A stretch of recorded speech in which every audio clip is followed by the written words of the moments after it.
At last गेगे ने हमें hint दे दिया मांगा 239 चैप्टर्स के अंदर कि गोजो की सर्वाइवल के चांस बहुत ही ज्यादा बढ़ चुके हैं। जो गेगे को इतना बैक स्लैश मिल रहा था सारे फैंस के द्वारा कि गोजो को तुमने कैसे मार दिया, जो इतनी डेथ थ्रेट मिल रही थी, उसको टैकल करने के लिए गेगे ने 239 पर एक हिंट दे दिया कि तुम फैंस इसी से खुश रहो और आगे बहुत कुछ होने वाला है, जहां पे गोजो के जो जिंदा होने के चांसेस बहुत ज्यादा अब बढ़ चुके हैं।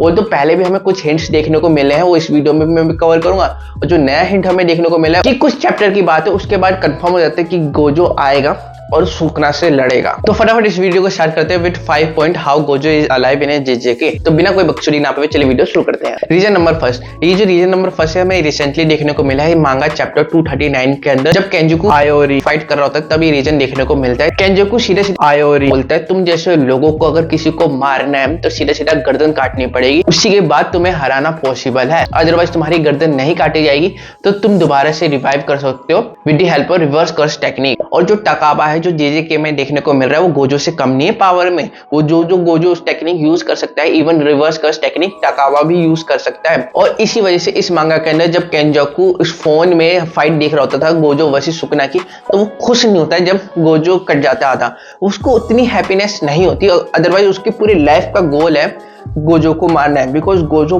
बहुत ज्यादा ओवर पावर कैरेक्टर है। जब गोजो पैदा हुआ था जीजे के अंदर तो एक बैलेंस होता है कि इवल वर्सेस गुड के बीच में, तो वो बैलेंस बिगड़ गया था जहाँ पे गुड के पास बहुत ज्यादा पावर आ गई थी with the help of Gojo include करोगे तो आप, और इवल बहुत ज्यादा कमजोर हो गए, जिसकी वजह से इवल अपने क्राइम भी ना के बराबर कर रहे थे जब तक गोजो जिंदा था। और जब तक गोजो सील हो गया था तो उनकी फिर जो हराम पंटी थी, आप सबको पता है मांगा के अंदर क्या हुआ है। और अगर बात करें केंजाकू की तो वो रियली में चाहता था कि गोजो मर जाए, बट जब केंजाकू फोन में देखता है कि गोजो मर गया है तो वो उतना खुश नहीं होता। इसका रीजन यही है, केंजाकू को अंदर ही अंदर पता है कि गोजो को जो बीच से काट दिया है, गोजो को अनकॉन्शियस हो गया है, बट वो रिवाइव हो जाएगा जब तक उसका सर ना कटेगा। और ये चीज हमें सीजन 2 के हिंडर इन्वेंटेड आग में देखने को मिला था, जब तोजी गोजो को मारता है तो गोजो दोबारा रिवाइव होकर बोलता है, तो बोलते है तूने मेरी गर्दन नहीं काटी उस स्टूल से जिसकी वजह से मैं अभी जिंदा हूँ, अगर तू काट दिया तो मैं मर चुका होता। तो यही जो केंजाकू ने जो बोला है यही चीज कंफर्म करती है कि गोजो अभी भी जिंदा है, बस वो अभी थोड़ा अनकॉन्शियस है। तो इसी को मैं सेकंड पॉइंट में कवर करूंगा। तो अगर बढ़े सेकंड रीजन की तरफ, तो सेकंड रीजन ये है कि इस पूरे फाइट में स्टार्टिंग से देखोगे आपको यूटा बहुत ज्यादा उछल रहा था, जहाँ पे वो रहा था मैं फाइट में जाऊंगा, मैं गोजो को बचाऊंगा, मैं और रिका जाके गोजो को बचा लेंगे, और गोजो को जो 3 वर्सेस 1 था वो 3 वर्सेस 3 की फाइट को रख देंगे। जहाँ पे सुकना यूजी से फाइट कर रहा है वहां पे यूटा गायब है, तो यूटा कहाँ गया? यूटा गया है गोजो के बॉडी के पास, उसके पास रिवर्स कर्स एनर्जी भरपूर मात्रा में, उसने पहले भी रिवर्स कर्स टेक्निक यूज करा है अपनी दोस्त को रिवाइव करने के लिए जो बहुत ज्यादा इंजर्ड हो गई थी। वही चीज यहाँ पे गोजो के पास भी गया है, जहाँ पे गोजो को वो कॉन्शियस करेगा, वो गोजो अनकॉन्शियस है, फिर उसके बाद गोजो अपनी रिवर्स कर्स टेक्निक वहां पे इंप्लीमेंट करेगा। तो अगर बढ़े थर्ड रीजन की तरफ, हमें देखने को मिला था गोजो प्रॉमिस करता है मेगुमी और अपने स्टूडेंट को, या यूजी की मैं बात करूं, कि मैं तुम्हें अपने से भी स्ट्रॉन्ग बनाऊंगा, पर क्या वो बन चुके हैं?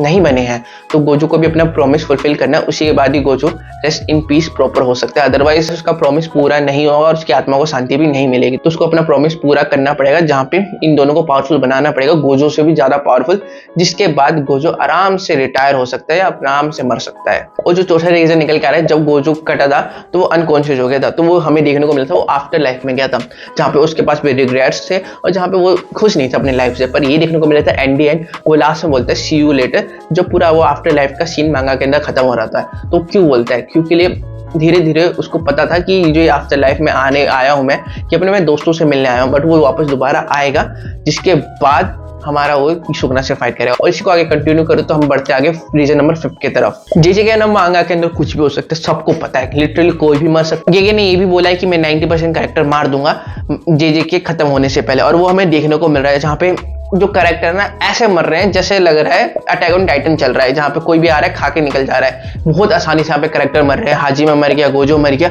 या इवन पहले भी बहुत सारे कैरेक्टर मर चुके हैं। पर जहाँ पे सुकना इतना ज्यादा पावरफुल हो रखा है, उसके 4 हाथ है, 2 आंखें हैं, 2 मुंह है, उसका ट्रू फॉर्म है, इतना ज्यादा बैडस फॉर्म है ना, कि जो हाजिमा थंडर ऑफ द गॉड है, गोजो के बाद तीसरे चौथे नंबर पे हाजिमा आता था, सुकना ने हाजिमा को ऐसे मार दिया। क्या लगता है आपको कोई इस टाइम सुकना को हरा पाएगा? जो वो भी 90 फिंगर पर है, और गलती से अगर उसने 20 फिंगर खा ली, वो खाएगा, आज नहीं तो कल पक्का वो 20 फिंगर खाएगा, तो उस टाइम रोकेगा कौन?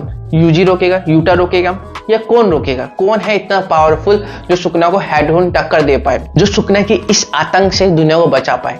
हमारा बस एक ही नाम निकल के आता है जो जेजेके में ओवर पावर कैरेक्टर भी है पर सबका फैन फेवरेट कैरेक्टर भी है, और वही टक्कर ही देगा सुकना को। और कोई बंदा माइकल आर पैदा ही नहीं हुआ जेजेके में जो गोजो से भी ज्यादा पावरफुल हो, जो सुकना को टक्कर दे पाए। तो इधर से हमारी फिफ्थ थ्योरी यही कंफर्म करती है कि गोजो को आना पड़ेगा सुकना से लड़ने के लिए।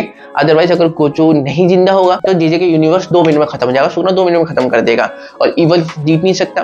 तो गोजो को वापस आना पड़ेगा। जो मैंने आपको 1 से लेकर 4th रीजन बताया, उसको सारे रीजन मिला के अगर 5th में आप डाल दो तो ये कंफर्म हो जाता है कि गोजो, अभी तो मांगा के अंदर देखने को नहीं मिला पर मांगा के अंदर बहुत सारे हिंट हमारे गेगे ने प्रोवाइड करे हैं, जिसके बाद कंफर्म हो जाता है कि गोजो जिंदा होगा, रिकर्सिव रिवर्स टेक्निक यूज करेगा, वो उसकी गर्दन नहीं कटी है, उसका आधा शरीर कटा है, तो इट मीन्स गोजो जिंदा होने वाला है। तो आपके क्या ओपिनियन है कि मतलब जब गोजो जिंदा होगा तो किस चैप्टर में आपको ये देखने को मिलेगा? क्या 230 में देखने को मिलेगा, 231 में? मेरे ख्याल से गेगे इसको आगे तक लेके जाएगा। अभी गेगे क्या कर रहा है, जो हमारी यूजी वर्सेस सुकना की फाइट देखने को मिली थी उस पर होल्ड डाल के जो side by side parallel time में जो चल रही चीजें जो हमारा केंजाकू कर रहा है, पूरे आतंक मचा रहा है, तो वो भी दिखाने की कोशिश कर रहा है। जो हाइप बनाई थी उसको हटा के कहीं और भी फोकस कर रहा है कि जिसके बाद हमें जो आगे फाइट देखने को मिले वो बहुत इंटरेस्टिंग हो जाए।